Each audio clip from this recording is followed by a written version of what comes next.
వరాహమూర్తి అయిన ఆ శ్రీమన్నారాయణుడు భూమిని పాలసముద్రంలో మునిగి ఉండగా తన కోరలతో పైకి లేపి అంతరిక్షంలో నిలిపాడని పురాణ గాథలు విన్నాం మనం. అలాంటి విషయానికి సాక్షిభూతంగా హబుల్ టెలిస్కోప్ భూమికి కొన్ని లక్షల కిలోమీటర్ల దూరంలో ఒక లోకం ఉందని, తెల్లని సముద్రం అది అంతా ఆవరించి ఉందని, తెల్లని సముద్రాన్ని తాము కనుగొన్నామని నాసా శాస్త్రవేత్తలు ఈ మధ్య చెప్పారు.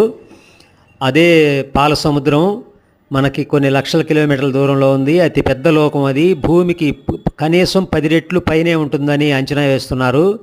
కానీ అక్కడికి చేరుకోవటం దుస్సాహసము, అసాధ్యము, ఎప్పటికీ జరగదని కూడా విశ్లేషిస్తున్నారు. మరి ఫ్యూచర్లో ఏమన్నా కుదురుతుందేమో తెలియదు. ఒక జీవితకాలం పయనించినా కూడా మనకున్న ప్రస్తుత టెక్నాలజీతో అక్కడికి చేరుకోలేమని శాస్త్రవేత్తలు చెప్పటం దీనికి కొసమెరుపు. అయితే మన పురాణాలు పుక్కిటి పురాణాలు కాదు. శ్రీహరి శాశ్వతం శాశ్వతం శాశ్వతం. శ్రీహరి లేని లోకం లేదు, శ్రీహరి లేని జీవం లేదు, శ్రీహరి లేని భవిష్యత్తే లేదు. భవిష్యత్తు కూడా శ్రీహరి లేనిది జరగదు, ముందుకుండదు.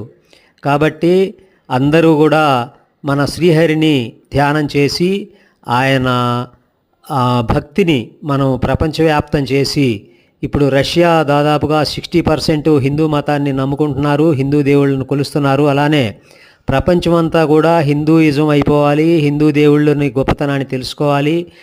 మన పురాణాల్లో ఉన్నటువంటి టెక్నాలజీలు ఇంకా తీస్తే ఇప్పుడు చేసే క్వాంటమ్ టెక్నాలజీ కంటే ఇంకా మెరుగైనవే ఉన్నాయి అప్పట్లో.